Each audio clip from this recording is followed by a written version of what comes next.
Welcome to another episode of the No Ceilings Podcast. I am Tyler Metcalf, joined as always by Tyler Rucker. Rucker, how we doing? I'm doing great, Tyler Metcalf.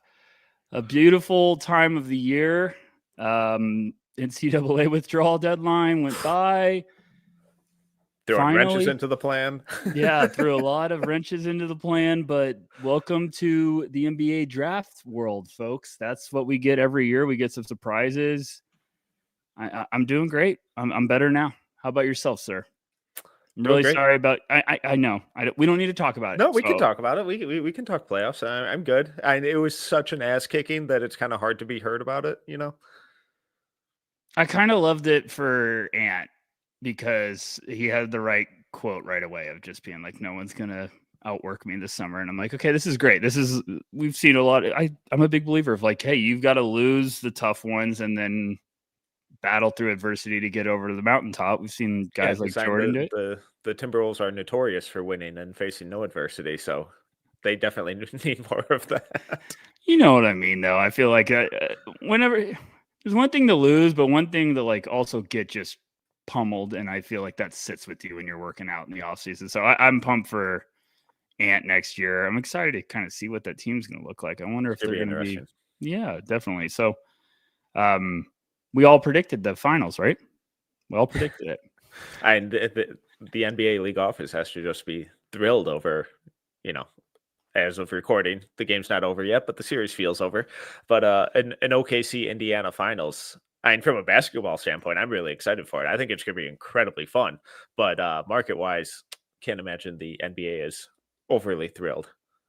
I can't believe how awesome it is watching this Thunder team. Just because, with No Ceilings, we obsess about the drafts. Like seeing a team just completely be like, we're going all in on building through the draft, and now it's just unwrapped, like it's on full display, and it's just like, oh, by the way, we also have 38 picks coming up. It's just really cool, and then and the same kind of mentality for the Pacers. Like I've always felt like that Pacers team is just so underrated, and it's cool to see Halliburton. It's cool to see Nesmith kind of finding his own, and I don't think it's a fluke with the Pacers. I think they're going to match up pretty well. I think this is going to be a fun finals for sure. Well, before we got a chock full episode, so enough playoff talk, and the chat's already beaten us to it. So a little bit of housekeeping here. If you're listening live or late Thursday night or early Friday morning, it may not be up yet, but Friday, NoCeilingsNBA.com, No Ceilings Twitter. Keep an eye out because our 2025 NBA draft guide is officially dropping on Friday. It's a lot. It's really, really exciting. The graphic, it looks incredible. There's a ton of info, write-ups, pro, cons, comps, advanced stats. It looks really, really good. We went 100 players deep this year. Rucker's been literally killing himself doing the graphics and design. Nick has literally been killing himself editing about 100,000 words. So we're really, really excited for it. A ton of work went into it. That'll be available for purchase on Friday. So keep an eye out for it. And there will be a nice little appreciation discount for No Ceilings Plus subscribers as well. Rucker, any words on it? Yeah, it's been a lot. It's been a lot. I usually don't do this, but I want to give a shout out to our whole team. You guys have been unbelievable this year, and this guide, man, like it's been an honor to put it together and seeing it kind of come together. I'm just like, just disbelief of like, kind of, we keep pushing the envelope. We kind of joked in the beginning of the year. We're like, hey, let's make it twice as big. It's 3 times bigger. Did a word count last night and I almost fell out of my chair. And it's just like we got in-depth write-up on guys like 98th on my board. So it's pretty cool. We really took a big step forward this year. So shout out to everyone. Nick's been incredible, helping with editing. It's not easy for everyone listening, like going from 60 to 100 people. Like Nick's been a soldier. Austin too has been really helping too and been fantastic. And then everyone on the team, like it's tough, guys, when all of a sudden for all the fans listening, like it's tough when we're watching the deadline last night and we're like, crap, now we got to write 5 more guys. So it's been cool. Everyone's been, all hands on deck. And, I think we started designing this like way earlier than possible, because we were like, let's really do something big with the guide this year. So it's going to shock some people. I'm really pumped about it. And yeah, I like the No Ceilings Plus. Shout out to you guys. We'll give you a little reward, and should be pretty happy about that. So it's going to be a good one. I'll have it done in the morning. I will have it done. Oh, here, my last thing for everyone. Anyone that wants to tag me on Twitter with inspirational music or video, you can pump me up. I haven't slept a lot, so anything, I will take it. And who knows, maybe I'll give the best one, whoever helps me, I'll give you a free guide or something. So help me out.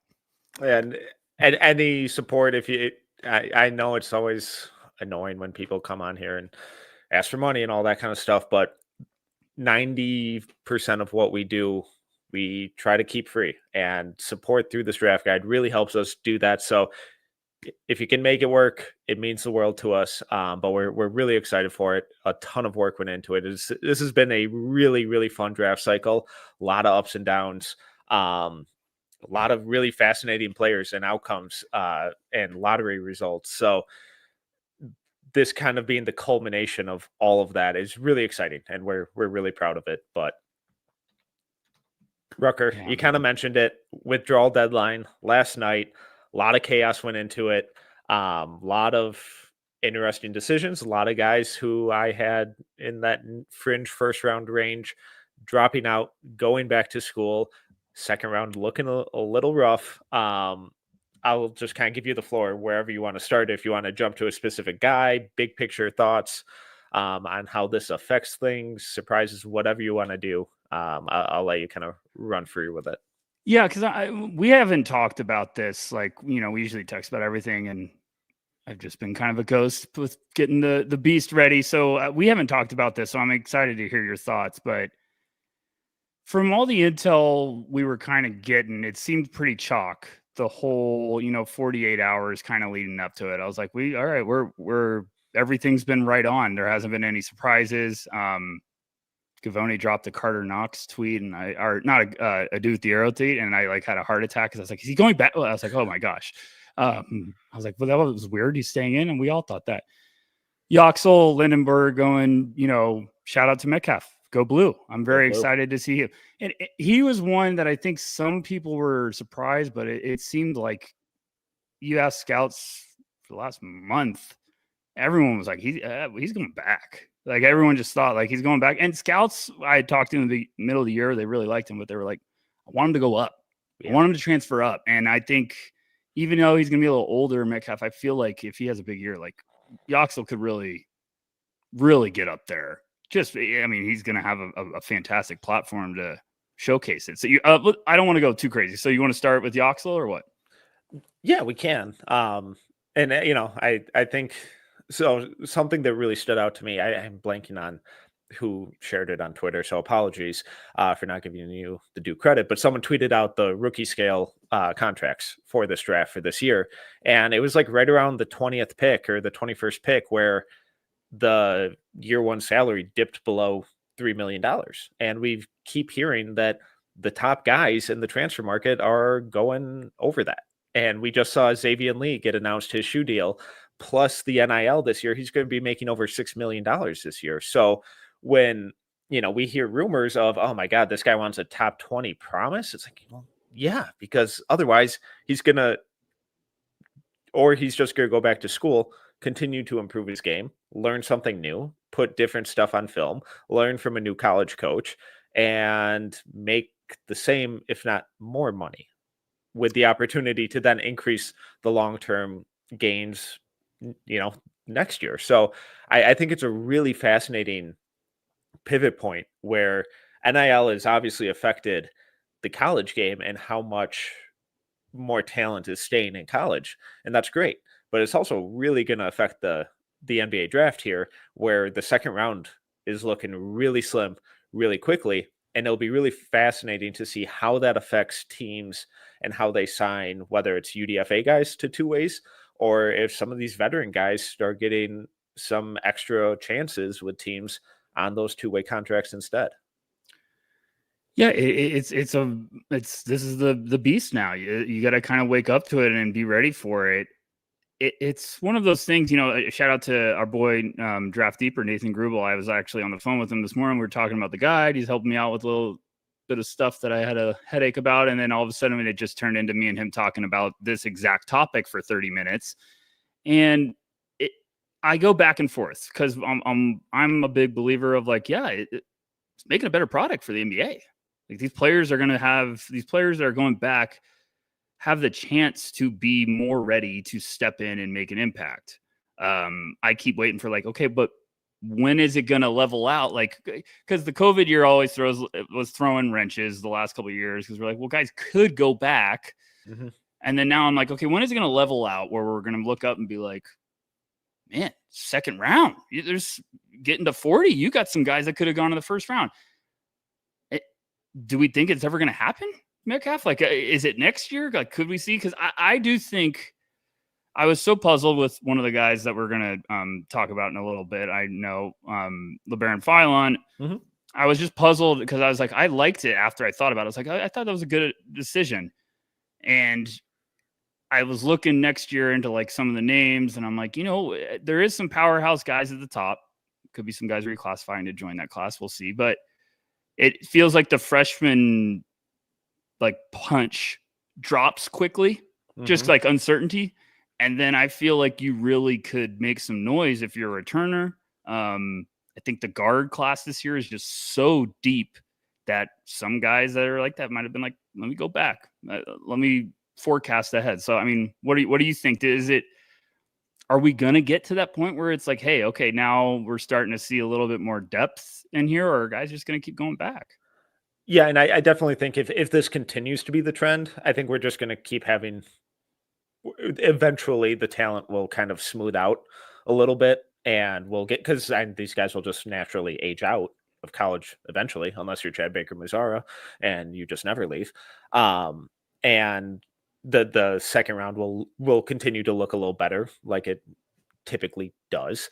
But I mean, we also see this kind of every year where some drafts just have no depth and they're really top heavy, and some drafts are really poor all around, and some are incredibly deep. So I do think that this immediate impact of a lot of guys withdrawing is a symptom of the kind of changing landscape right away. But I think in a couple of years, it'll inevitably smooth out a little bit as these guys spend 3-4 years in school and then just age out and have to go pro and continue to add to the depth. But we haven't yet gotten to that point. It continues to be a fascinating thing. We've talked to some execs and stuff that were like, hey, if a prospect I'm looking into is transferred like multiple times, it's a red flag for me. Some teams are even like that. We would take them off our board. So there's going to have to be some move from the NBA down the road. I don't know what it is. They're going to have a lot of money coming in. I honestly think they'll be fine with it. I don't see the issue with it because they're getting these guys a little more polished. Their risk level is going way down.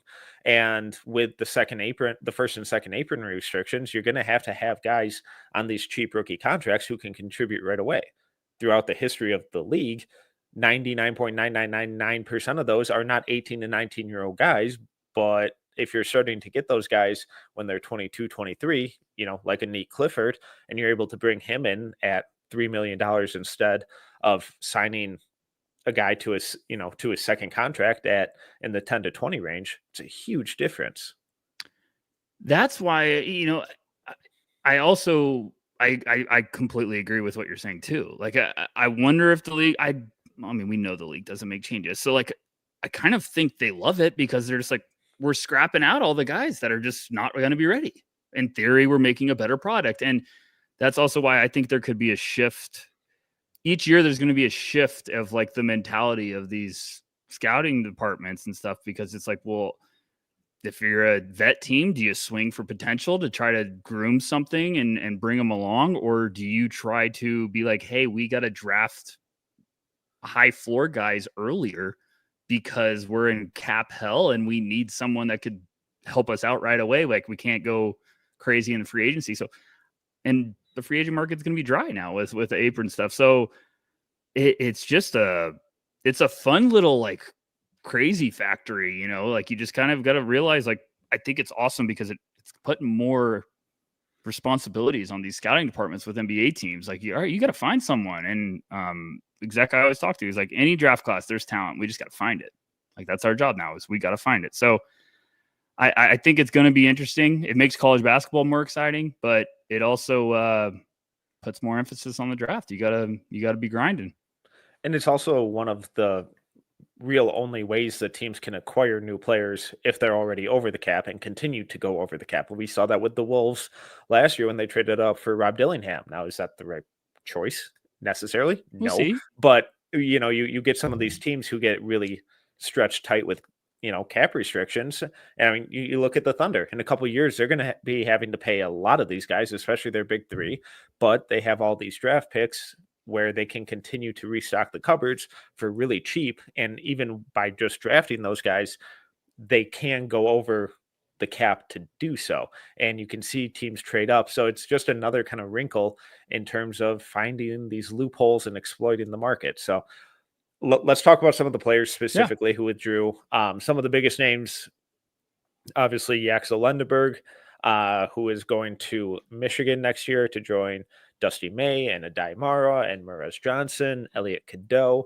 Adai Mara shout out this early? Yeah. Gosh, wow. You're buying. I mean, we're 17 minutes in. Yes. I'm shocked we didn't get there already. Dame Sarr technically headed to Duke. He wasn't the last minute, though. Carter Knox going back to Arkansas. That Arkansas team could be really, really fun. Yes.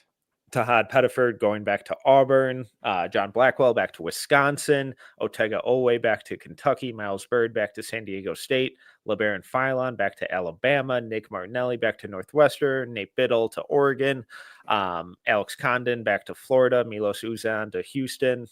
Those are kind of the biggest ones for me, at least at the deadline. Yeah, for sure at the deadline. I'm pumped that Carter Knox is going back. I think there's a big swing potential there. It's fun when you start, like, I hate putting my board together for next year right now, but it's like when you start getting the itch to look at it, because you're like, oh, well, who's going to be there? And then you, like, as you just mentioned, you get, oh, Arkansas's got some firepower coming. So a lot of names. I just wasn't too surprised. Thought Miles Byrd needed another year. Yep. I thought he had a solid, like, combine process, but I was just like, I don't know if you're getting up there. You probably could use another year of just, like, take that next step forward. I'm trying to think. Pettiford was the one. Everyone I thought was going back, and then Pettiford was the one I was like, I just said at one point I was like, I'm just curious about Pettiford. I just only care about Pettiford, and I'd asked around, and everyone's like, I don't know, love him. Yeah. I have no idea where to put him, and everyone loves him. The kid could play. I have no idea where to put him because he's just tiny. So, I'm really interested, like, to scout him next year, because I'm like, what does he need to do, Metcalf? Like, hypothetically, do you think, to just be like, screw it, we're taking him first round?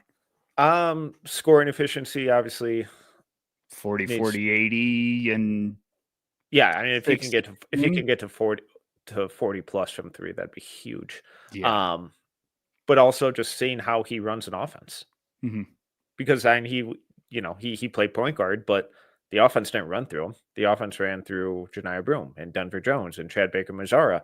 And now that they're not there and that he's going to be the starting full-time point guard, let's go. Let's have some fun. Let's have some excitement and some flair on the perimeter. What does the ball security look like? What does the playmaking look like? What does the scoring and shot selection look like? There's a road where it's incredibly fun, but there's also another kind of path of uncertainty where it could get pretty messy if some of those risk-taking tendencies in his game don't get tailored back a little bit. So I'm really, really fascinated. I think he's going to be awesome next year. I'm really excited for it. But I think from an NBA standpoint, in terms of what teams want to see, is, all right, what does it look like when you have a higher usage and more complicated set of responsibilities and you're out there all the time?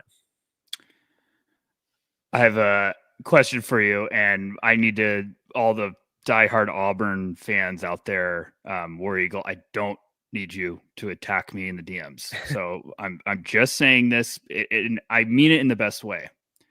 Would it shock you if Pettiford's at Auburn for 2 more years? No. Okay, I agree. And I'm saying that because it wouldn't shock me if he goes back. He has some flashes.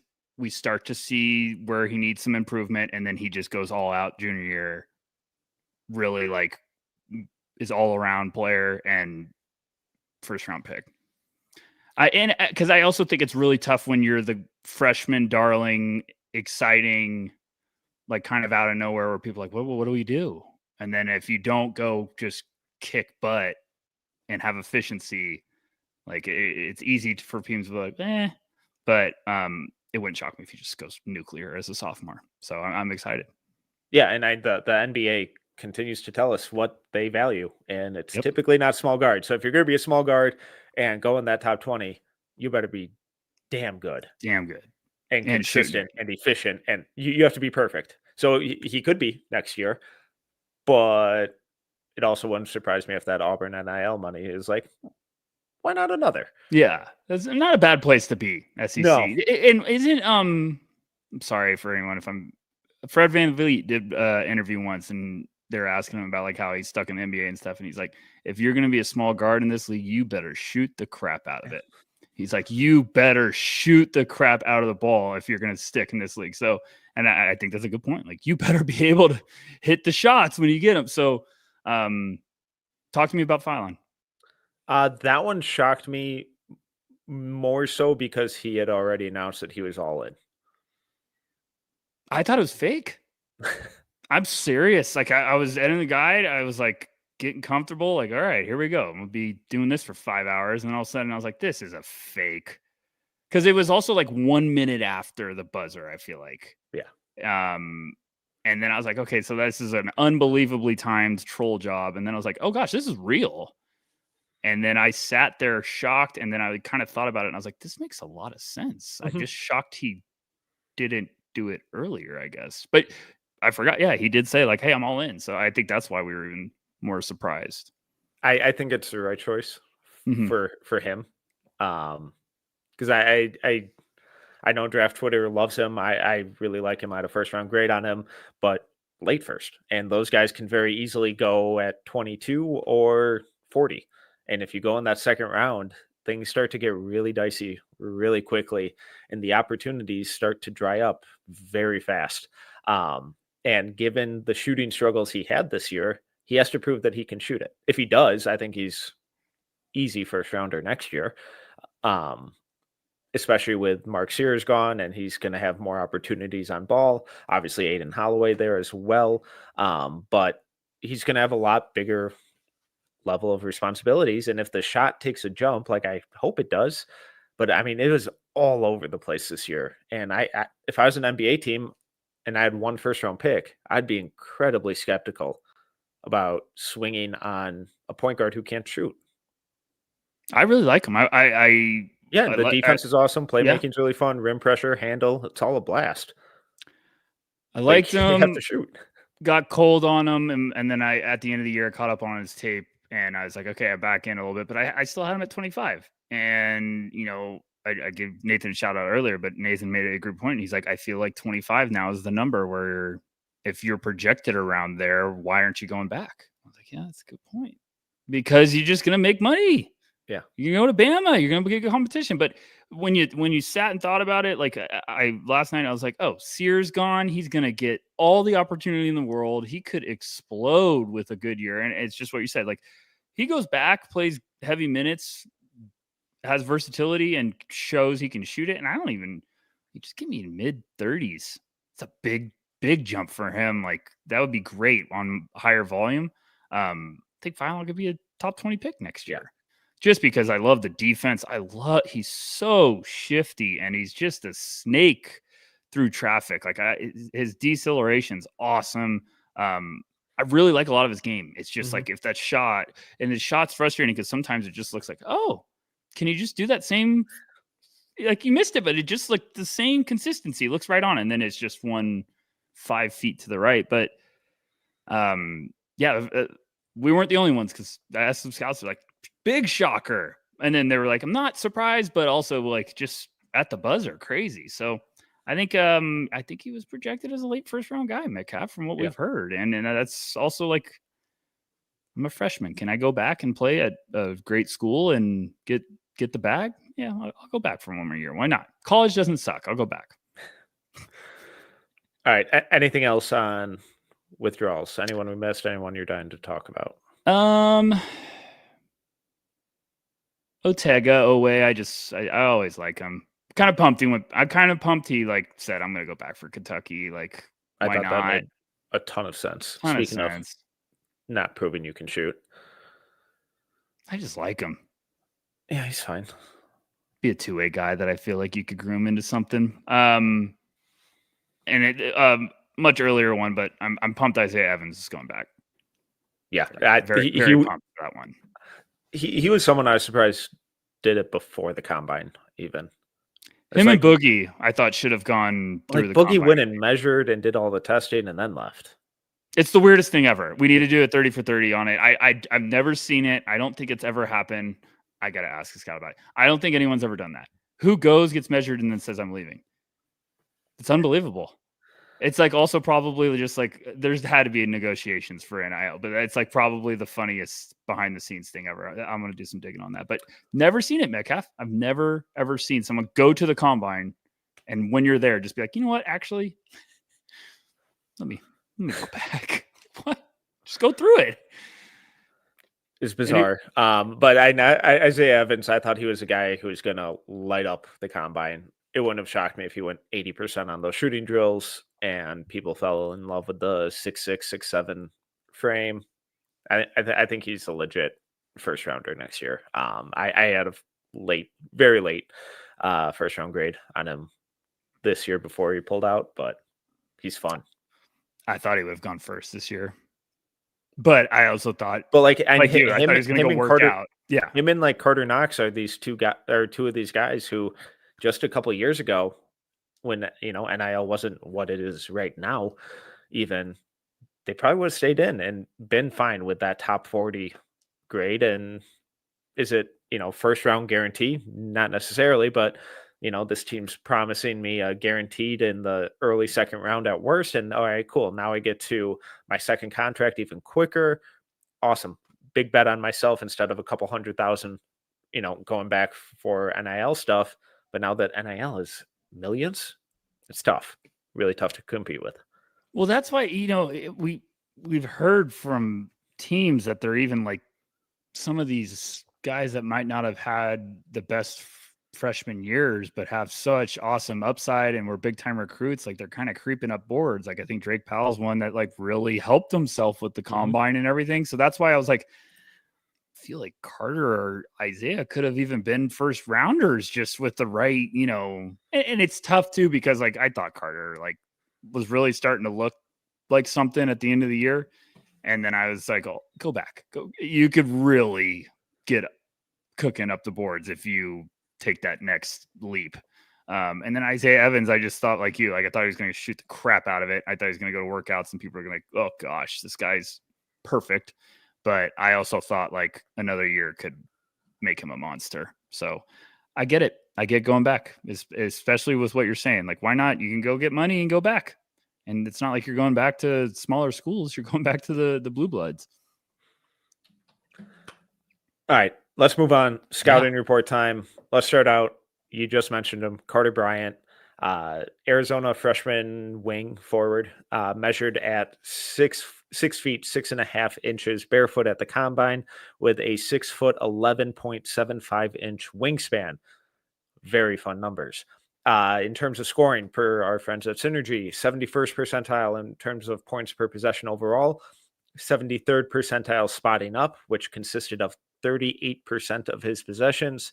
He only ran 22 possessions as the pick and roll ball handler and 0 isolation possessions. On all jumpers, ranked in the 80th percentile, 92nd percentile at the rim, block rate of 5.8, steal rate of 2.8.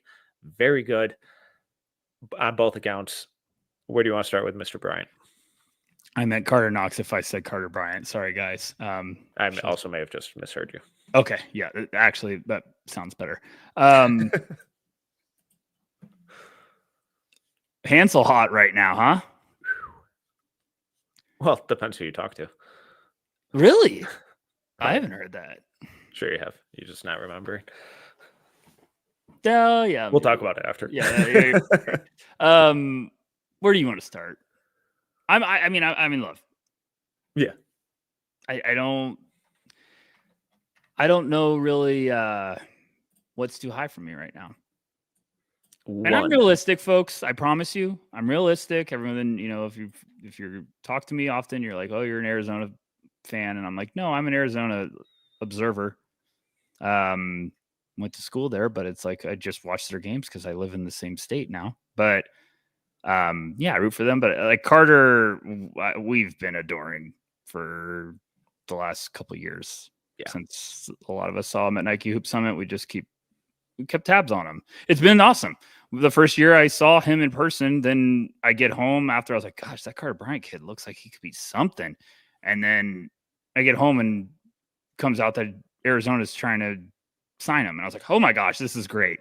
Then he commits there, and I just am in awe, Metcalf, of the physical transformation, how good the game's got. I did not see him being this type of defender as a freshman.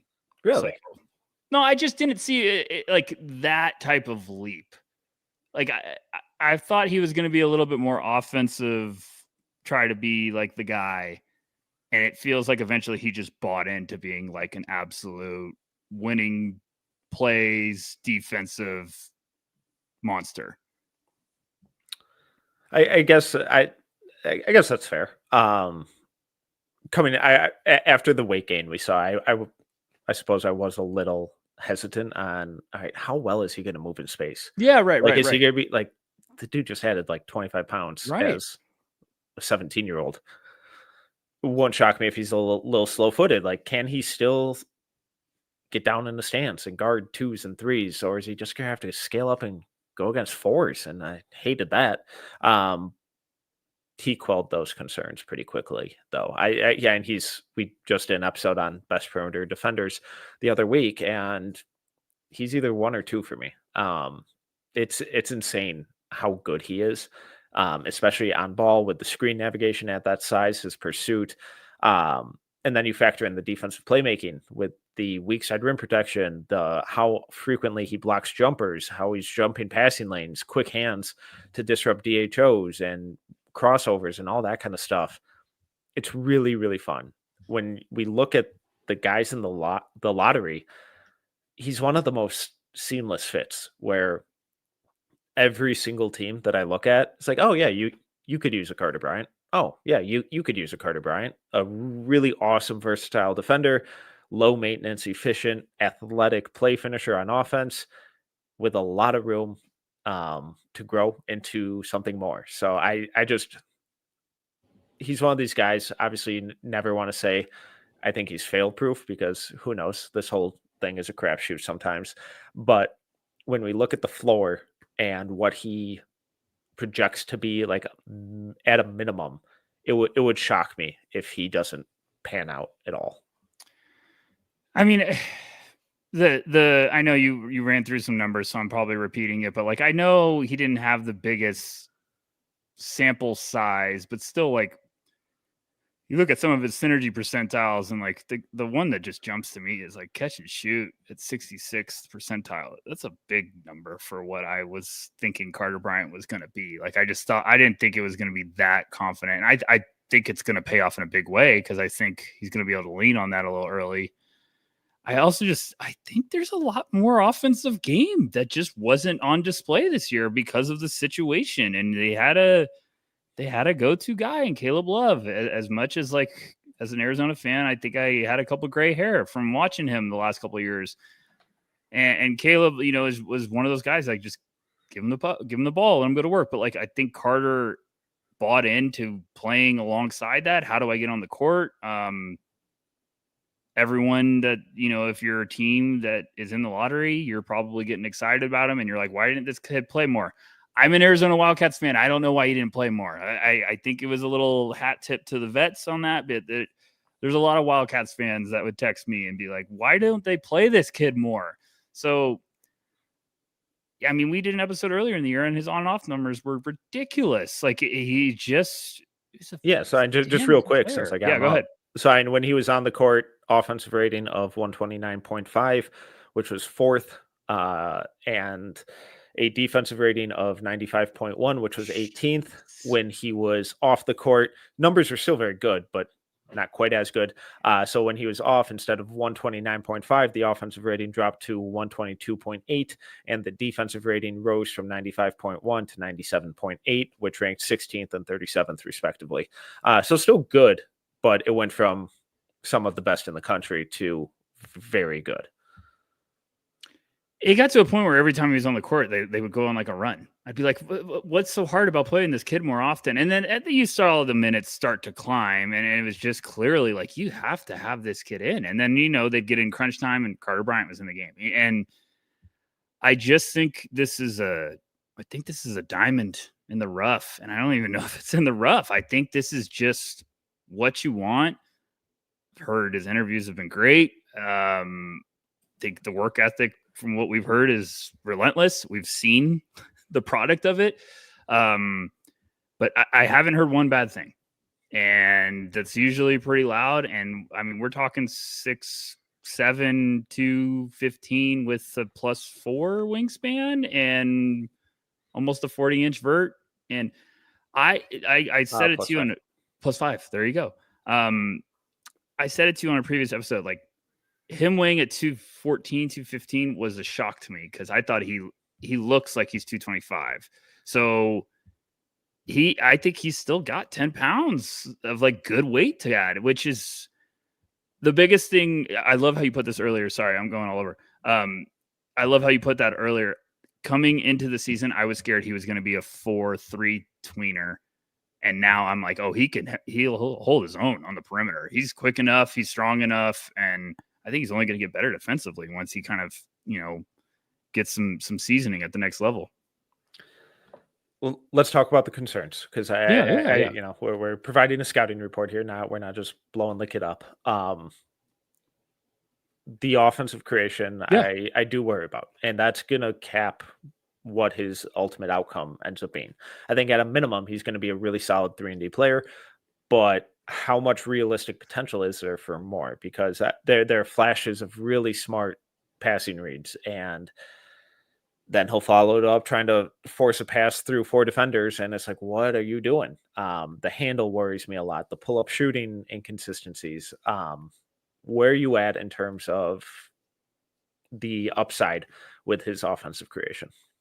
I still think there's a little bit more than probably like what was able to be shown this year, because I'll be honest, I just think he had to be like, I have to be a spot up guy. Like, he was usually posted up, and he was either trying to cut off the ball to get some easy buckets, or Caleb Love going ISO, and he's trying to be an asset on the perimeter.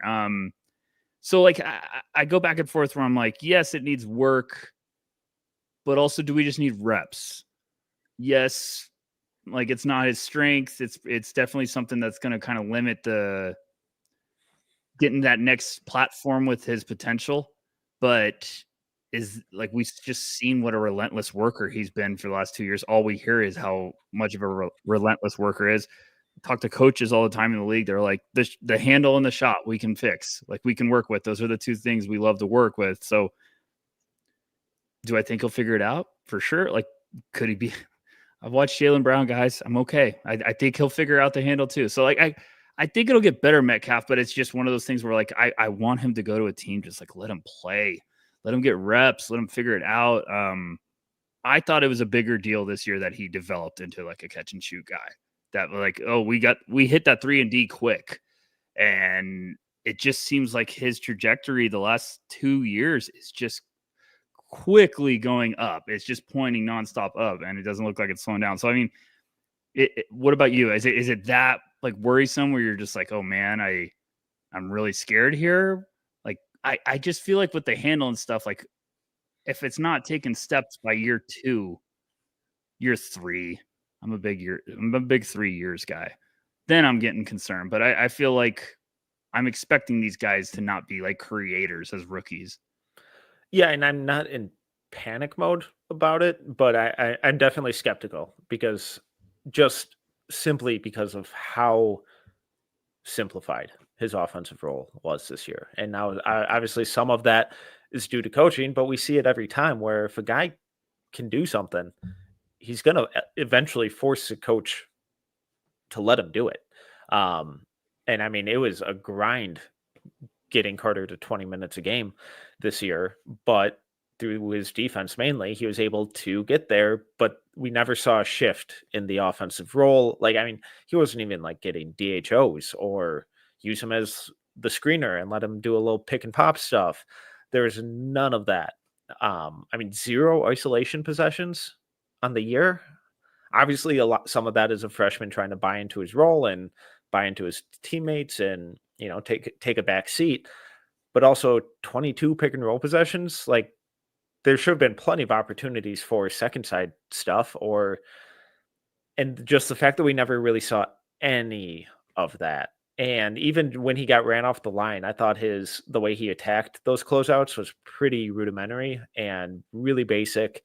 And I'm not quite sure how much that's going to translate and how much he's going to struggle with that going to the next level. I don't really have any concerns about him being a solid spot up guy, but what happens when you get run off the line? Obviously, he's a great athlete, so if he gets that runway, I like him going downhill and finishing at the rim. But is he going to be able to throw in a Euro step here or there? Is he going to be able to avoid a little bit of contact or just take a sidestep 3 instead of taking a mid-range pull-up? And that's the kind of stuff that obviously all these guys end up developing anyways and working on, and it's stuff that comes in time, but you also have to get live reps for that. And it goes back to your point about going to a place that's going to let him play. And if he goes to a place where it's like, hey, you're going to just defend and stand in the corner, then I really start to worry about how quickly his ceiling's going to get capped. Whereas if a team's like, all right, let's experiment because it's fucking January and who cares if we're perfect right now, let's develop and grow a little bit. Then I get a little more optimistic about how quickly it can grow, because I mean, over the past 2 years, we've seen the shot improve dramatically. We've seen the defense improve dramatically. We've seen the body improve dramatically. So why, like, I'm not ready to rule out a significant and rapid improvement with that kind of stuff either. But I think it's going to be a tougher road than we may want to admit. I agree with you. It is to me is there's so many boxes with his game that I just checked pretty quickly this year that I'm like, we got one more box left, and then this thing is all coming together. And yeah. I think it's that self-creation, and because like he's a beast as a cutter. He gets downhill back doors and just destroys stuff. We saw in the tournament, like he had a couple big oops. He's a lob threat. He's got great pop. Defensively, he's a chase down artist. Like he does a lot of winning play type of stuff. Metcalf, you'll think I'm crazy here. Like I think if he went to Washington or Brooklyn, he could be a star, because I think they're going to play him and they're going to let him figure it out. They're going to be like, we're going to play you. You're going to get minutes. And I watched him beginning of the year with Arizona, and it looked like a kid that was like, how do I stay on the court? Mm-hmm. And you can't play that way. You can't be yourself that way. No. And if anything, it impressed me more because he figured out how to. He said, I'm buying in defensively. I'm going to make the right pass. And it was a kid that was, every time he got the ball, he was trying to make the right play so he could just stay on the court. Like, it was too unselfish sometimes, where I was like, go get your own. Like, you guys are up 20. Like, go do something else. Instead, he's trying to throw, great dimes. And I thought the playmaking has some really good flashes this year. Like, he had a couple there's of gorgeous definitely stuff there to build off of. So it's like a dish in the kitchen that's like, okay, we got a couple. It's all coming together, the ingredients. So I feel like everything's really close to being like we thought at one point he might be going back, and I was like, if he's going back, he's gonna be a top 10 pick. And now I'm like, I think he still could be a top 10 pick. And I've talked to a couple teams that are, right outside the lottery, and they're like, we want him so bad, but we think we got no shot. So yeah, it's just a name that, like, it sounds crazy right now if you've been following the draft and you're like, man, we were talking about Carter Bryant as like 18, 17 months ago, but you just kind of see how all the tools are there for a really high floor. And then there's also a really high ceiling he could get to. And I'm like you, Metcalf, it's, you look at all these teams up there and it's like, it makes a lot of sense for a lot of places. Might seem rich, but you know, if you're Brooklyn with all those picks, what if you get Carter Bryant to start off your night? Yeah. I mean, you can talk to me in any of those teams. Like now I'm even drunk enough like with New Orleans to do something, but I just don't.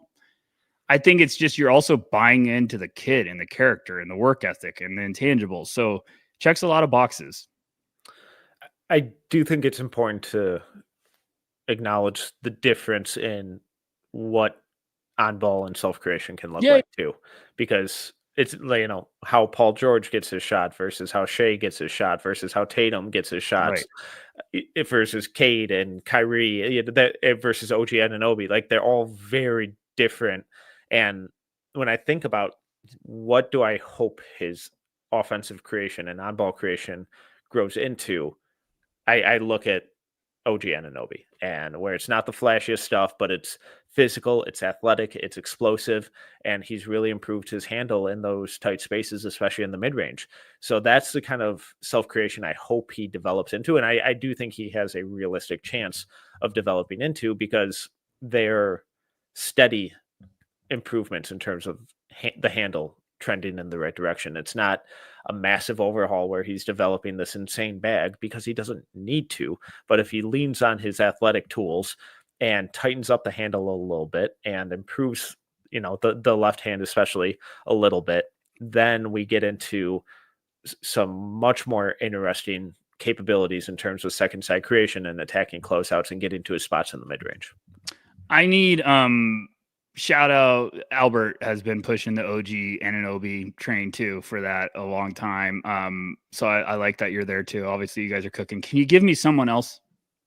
Because every time I also get see a pro comp from somebody else, I'm like, I don't really like that. To give a shout out to Draft Casual, has a little fun pro. If you guys haven't checked him out on Twitter, he's got a little fun pro comp site. I kind of mess around with it on sometimes when I'm deep down the rabbit hole at 2 a.m. But and like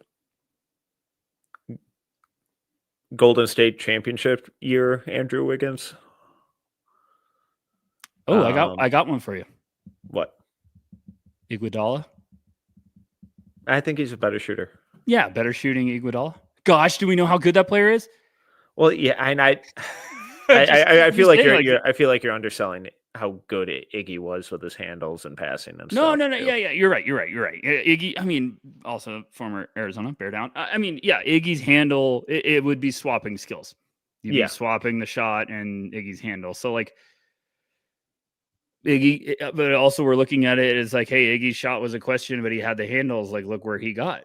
Could that same route kind of exist for like, well, if we get Carter's handles to respectable, what else do we need here? That's a good question, Metcalf. Like, what else if it's not the self-creation? Because I agree with you. It's really important. Like, he can create for others in situations. Like, I like him in the pick and roll. I think he's really good vision and feel. It's just like him taking it off the bounce. I think he just needs reps. So, like, is there another part of his game that you're like, still got some questions there? Is it the shot? It's the shooting consistency. Yeah. I buy it, but you can tell that he's still putting in a ton of work into his mechanics. And there are some games where the release is really slow, and he struggles to get it off. And that really shows up when he tries to knock down pull-up jumpers too, where the release is really mechanical and really slow. So that needs to get sped up a ton. And if he can turn into, you know, a lethal catch and shoot guy, plus the defense, you know, then obviously the need for on-ball creation lessens, because now he's just this elite outlet at almost 6'8" in shoes with all NBA defensive upside. So I still think that improving as just a lethal catch and shoot guy has to be number one in terms of development and guaranteeing that he has a go-to offensive skill. And then in the off seasons, you work on the handle development and the passing consistency and that kind of stuff. So,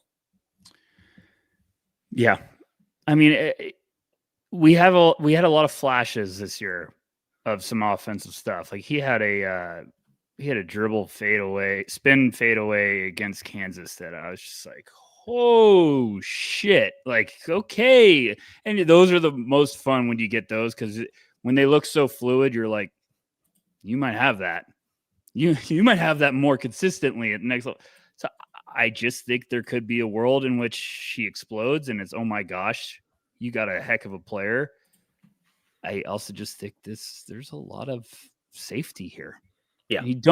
In the draft, you don't get safe and upside usually, unless you're picking one of the top guns. And even those guys aren't guaranteed. But like Carter, you just hear fantastic things about him. So it just seems like in a process that's not safe, it seems like a safe thing where you could almost be like, we got gold. We got a player that we're going to have for 10 plus years. Well, another player teams are hoping they get for 10 plus years, but who may not be quite as safe.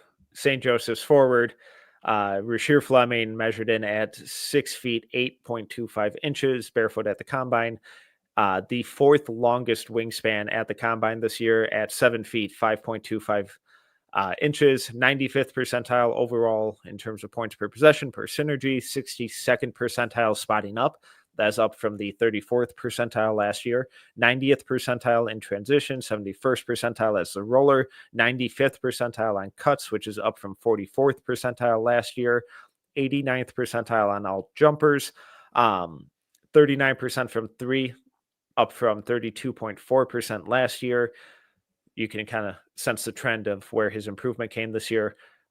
Only took 4 shots off the bounce compared to 159 off the catch. All 159 of those were from 3. Where do you want to start with Mr. Fleming? I feel like I'm buying back. Here's my thing. Well, I just cooled on Rasheer a little bit. Selling out.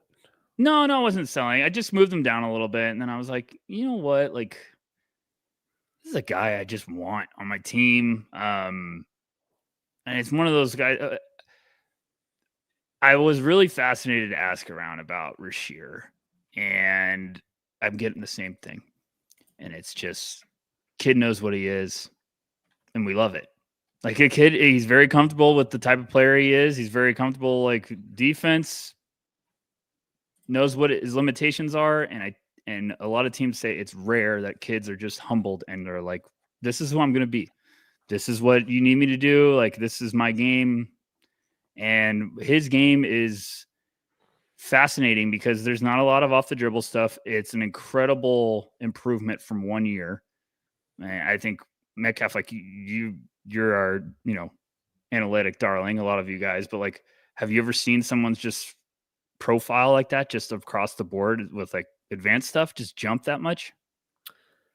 I know off the top of my head, no, but I would say probably Jalen Williams was in that realm. Yeah, you're right. That's a good one. Very different players. I'm not comparing the two. Very different players. All right, so they're compared. Pro comps. Pods, I guess technically, but he didn't even play at Illinois his freshman year. I just feel like it's really, especially the places where he took that big jump is really important for, one, his floor, and 2, his role at the next level. And I think that's why teams are so intrigued with him, is because, the teams like these 3-and-D kind of guys picking pop weapons when they're like forwards that are 6'7", and it's like Rasheer Fleming's built like you built him in a laboratory. It's like 2K when you're just like putting up all the sliders. They're like, okay, give me the alien like wingspan. Like he's ripped. So I just feel like he's one of those. Get him on. If you're a playoff team, go get him. Like, find a way to go get Rasheer Fleming into the mix. And I just feel like Orlando, I love him there. I like him in a couple other places. We keep saying all the time, but like Washington, whatever they do early, if they could throw Rasheer Fleming as the kicker right after, awesome. Maybe the Spurs at 14. I think his range is all over the place because it's just How does he fit with your team right away? I've cooled. Oh no. See, folks, we don't just agree on everything. This is okay. I have him I have him at 22 right now. That's fine. That's a good range. Like in a tier that goes up to 18. The physical tools rock. And the defensive playmaking stuff, the rebounding is awesome. I love how he was basically really consistent at 39% shooting from outside. And what you said about his shot selection being reminiscent of what it's going to be in the league is really important. And I love that because he's not going to be asked to create on ball. He's not going to be asked to run a pick and roll. He's not going to be asked to go isolation. It'd be incredible if he develops that one day, but he's going to be exclusively a play finisher. I'm not sure he can dribble like at all. I also came away a lot cooler on the defensive stuff. Oh no. And as like a low man, as a small ball center, as a rim protector, weak side rim protector, I really like him. But I think a lot of the stuff on the perimeter is pretty shaky in terms of footwork, foot speed, consistency, commitment to fundamentals, all of that kind of stuff comes and goes way too frequently for someone with his athletic tools. So I still like him. That late, just after the lottery, I'd be really intrigued, but I'm not quite as excited about him as I was a few months ago. Just Buzz Killington over here. Well, no, because it's one of my favorite head scratching evaluations. And what I mean by that is everything. There's always guys that like everything you're like, yeah, this is the guy I like. And then I feel like you just kind of you can't confidently just be like, yeah, I'm in. And you just well, and I think it just comes down with Rasheer. It's like, it's fit. And we always say the draft is fit, but I just feel like you have to be like, we are desperately needing a pick and pop 3 with size, or pick and pop 3-4 with size and defensive upside. And we don't need to swing for the fences. We just need someone to be like, screen setter, pick and pop. It's funny watching his tape because like, yes, he never dribbles, but he also just gets the ball. And it's like, I have crazy arms and I shoot bombs. So he just like fires away all the time because he's just taller than everyone. So he's just like high release. And I don't know. I buy the shot. Is it the defense for you? Is it the perimeter, or is it off ball? Or because I think mostly, it's mostly the perimeter stuff where too high. The fundamentals come and go. He gets out of his stance a lot. The screen navigation is abysmal, where it's like a simple Spain pick and roll, and he's out of the play completely. Like he has no idea what he's doing. Maybe some of that's coaching, maybe that's communication on the back end, but that seemed pretty consistent throughout the year, where anytime he gets pulled out, beyond the free throw line, it gets a little dicey. And when you think of some of the actions and sets that NBA teams run and how frequently something like a double drag or a horn set or, Spain action is used, I think he's going to be able to be taken out of the play a little too frequently, unless he's the low man. When he's the low man, I really, really like him. He does get a little too jumpy on shot fakes. He gets a little undisciplined. He loves blocking a shot, which is both good and bad.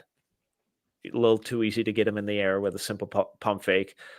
So it wouldn't shock me if he gets in foul trouble a lot as a rookie or even a sophomore. It's stuff that can be improved. It just really, really needs to. And it was just a little more. It is a little more consistently undisciplined than I remembered. Yeah, that's why we like the end of the college season, folks, so we could go back and really line in on some evaluations. I get it. I think he could be a name that we always say it only takes one. Wouldn't shock me if he goes right out of the lottery. I still think Rasheer could be late teens, early 20s. Because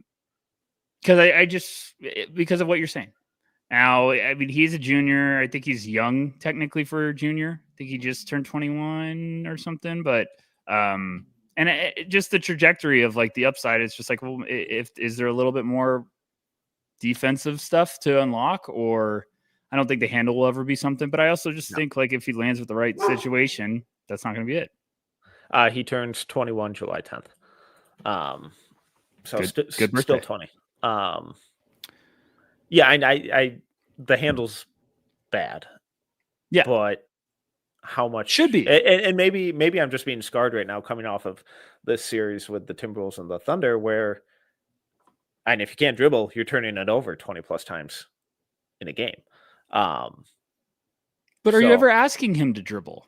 No, but just like a simple dig, I'm worried about that ending up in a turnover instead of what should be a layup.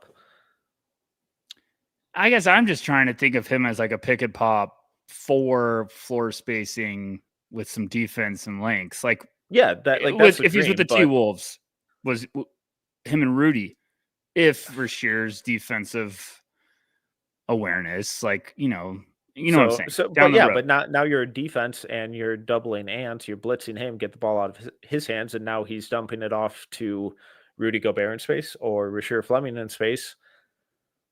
And I think I don't trust Rasheer to make the right passing read out of those situations. I don't trust him to navigate a rotating defense and secure the ball through Alex Caruso digging at it. Obviously, Caruso's an elite perimeter defender, but you get where I'm going with that. And I think more and more we're seeing that having non-ball handlers on the court is rapidly becoming like having non-shooters on the court. And if you have a bunch of them, it gets really, really difficult really quickly. So I really like Fleming as like a small ball 5. In those situations, I think he's awesome. Or if he's out there with a skilled 5, with the skilled big. But I think if you have a rim running big, I think technically you can play them together, but I don't think you're going to necessarily run some awesome stuff. I like him. I like him with playoff teams, and now I feel like everyone's gonna be like, well, that's a cop out, but especially Rasheer, because I feel like that. I just feel like he could be the. Thank you, Eric Murphy. Yeah, he's really convenient. He only barks when I get on a pod. It's really convenient. Rasheer seems like if he lands with a team that's like you got skilled players around him, then he's just like, oh my gosh, you have now all this attention is with these other guys, and then Rasheer Fleming's just out on the perimeter bombing threes. And like he's not the best handles, but he can get downhill quickly and finish with some nastiness. Good in transition. So I get it. There's plenty of questions where like if you're drafting him to be a 1-2 punch, it's like no. But if you're drafting him to potentially be really damn good at his role and keep it simple, I think you could have good value. Like that's why I mentioned Orlando.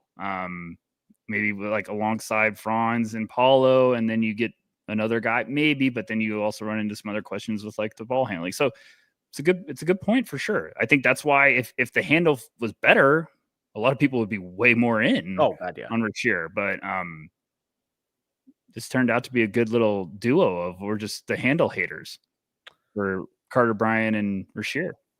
Yeah, but going back to our point on Carter, like it doesn't have to be this overly dynamic bag, but can you secure the ball through a help dig? Can you secure it through gap help? Can you push in transition consistently?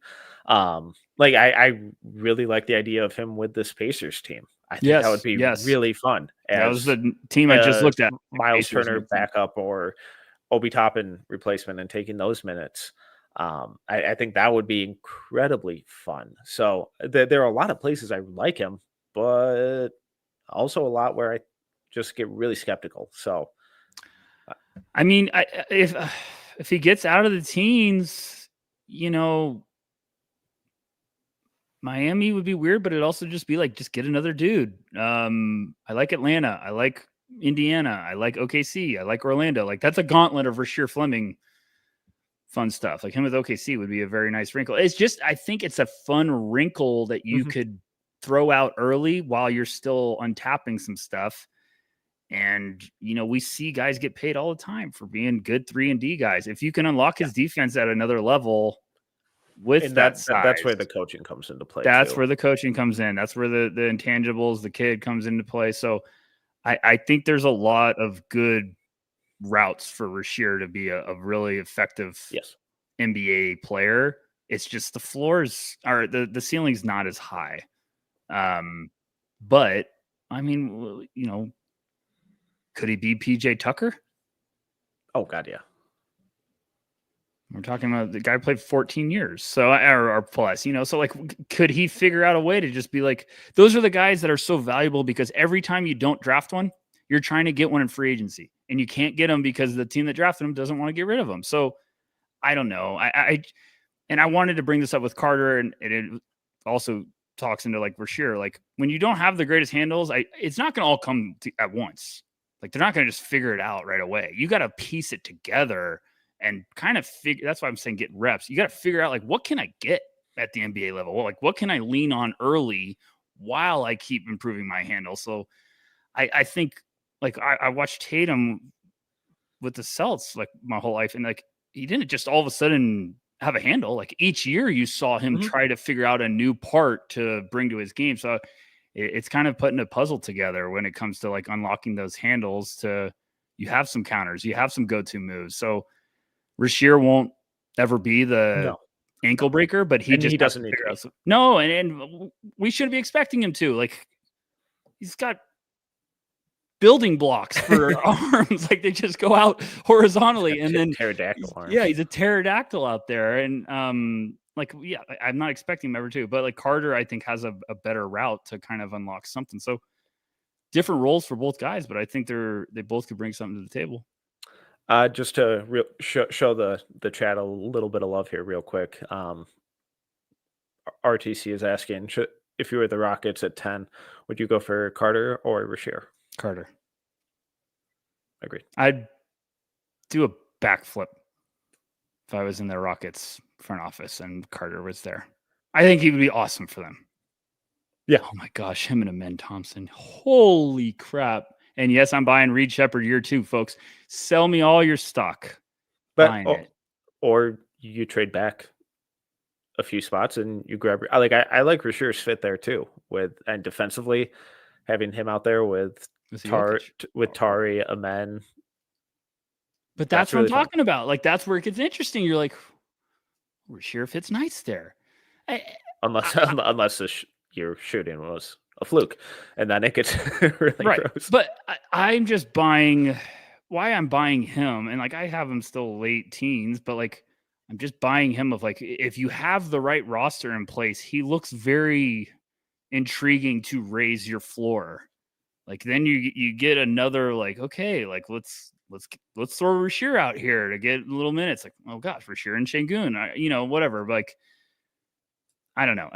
If you have a good thing going with your organization and your structure of like what you're building, I feel like Rasheer is just another nice little wrinkle that like those guys also are humongous when you get to the playoffs. Yeah. Because Rasheer hits 4 threes and you're like, oh gosh, we got 16 tonight from Rasheer in limited minutes. Like this is awesome. And then all of a sudden year 3 he takes a huge defensive leap and you're like, ooh, look at what we have here. So I don't know.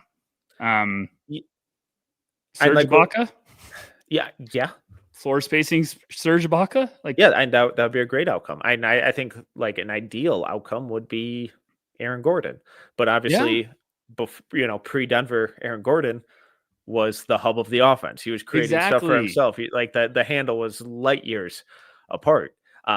So there's a lot of development that would have to go into Rasheer hitting that threshold, because Orlando Aaron Gordon and this Aaron Gordon are very different. But what Aaron Gordon can do with Denver now is because of the skills he developed in Orlando, where he was the guy.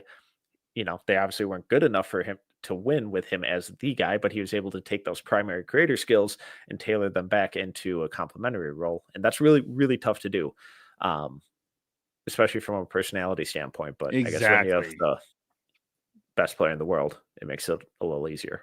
Yeah, I think from hearing those are my favorite former player pod like clips I see of. I think Mike Miller was on one talking about like when he got traded to Denver and saw like Jokic when he was young. He's just like, that's the best player in your whole entire organization. Like, he's just like, that guy's unbelievable. So it's just funny. I think when you get traded from being the guy at a team and you land with like Jokic, you're probably like, yeah, I guess I'm second, maybe third. Like, we're good. But yeah, that's a good one.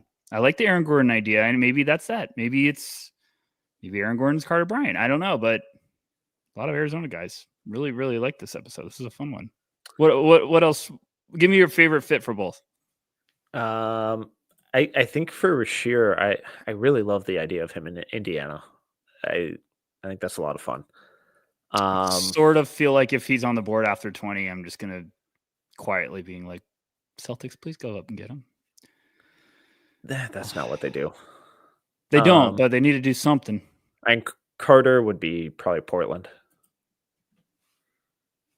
I don't think he'll be there, but how about the random CP3 rumor to Portland to mentor Scoot? To mentor Scoot? It's like, I don't know if I buy that one. A lot of smoke there. Yeah. CP3 last year is just like, I'll go play with Portland. What else you got? How high is too high for Carter for you? I really don't know the answer. Didn't we do this last episode? Yeah, we did this last time. I'm gonna ask it again. 5 is too high. 6, I'm like, okay, I guess. Anything after that, I get. 6 would be like we're absolutely. I have him at 8. I have him at 10, I think. But in a like, I have 9. So. I have 1 in a tier of his own, 2 through 4 in their own tier, 5, 6, and 7 in their own tier, and then Carter Bryant. So here's a good hypothetical. You just told me you have him at 8. You interview 3 guys around that spot. You're the 6th pick. We're not saying that you're Washington. You're just the 6th pick. You interview 3 guys, and just Carter Bryant just knocks your socks off. But you have him at 8. Are you just like, screw it, I'm taking this kid? I love him. I think the answer would be very easy for me, but. Sorry, just say that one more time. Okay, here we go. Good? All right, here we go. Yeah. You're the 6th pick. We're not saying it's the Wizards. Okay. And you interview 3 guys that you're like, we think these 3 guys are going to be on the board when we're picking. Okay. And Carter's interview just like knocks your socks off. Is it even that rich for you? If you're just like, I absolutely adored this kid. We're buying everything. Screw it. We're taking him. Even if he's 8? Like, it's not like we're saying like he's like on your board. Yeah. I mean, like at 6, it would, again, sorry to caveat all this all the time, but obviously depends how the board falls. I love that. We got to make shirts, print them. Fine. We'll say it's Washington. I need this, but we'll say it's Washington. I like Washington. They should have gotten Washington the first pick. specifically. Yeah. I like him there. I think that's a fun defensive core to build with him, Koulibaly, and Sarr. I think there's a lot of, I think Carter fits the type of player and person that front office has said that they're wanting to target. So I think it would make sense. It would just depend on the board. And at 6 specifically, it's like, okay, that's a tiny reach. Depends who's there, but I get it. Those are always tough because we'll be like, hey, is that a little bit of a reach? And it's like, okay, well, where else were they going to go? Because like I still am excited to see Kaishan George next year. And then like you're kind of building some fun shit there. Like Carrington, Koulibaly, and Carter Bryant. Man. Ooh, that's fun. And then Sarr. So I don't know. It's really interesting. I mean, I feel like you get to a point up there where you're like, would you rather go Malawatch or someone like Carter Bryant? I'd have to clip that. Yeah, this is a fun one. I'm so pumped for the draft. So pumped. All right. This is a blast. Shout out to everyone watching live. Again, if you joined late or you forgot for some reason, draft guide dropping Friday. 100 prospects, 3 pages, correct, Rucker, on each guy? 3 each. Write-ups. It looks gorgeous. in-depth write-ups, pros, cons, comps, advanced stats, all that good stuff. $15. We're really excited. We're really proud of it. We put a ton of work into it. Biggest one we've done yet. And there'll be a nice little bonus off for No Ceilings Plus subscribers to take advantage of as an appreciation of your support all year. So we do this stuff, or we do 90% of our stuff for free. And if you guys can support us with this, it means the world. But we're really excited for it. Should be fun. Draft is rapidly approaching. For now, he is Tyler Rucker. You can follow him at Tyler_Rucker. I'm Tyler Metcalf. You can follow me at TMetcalf11. If you enjoyed this episode, please make sure to rate, review, subscribe, all that good stuff. Till next time, see ya.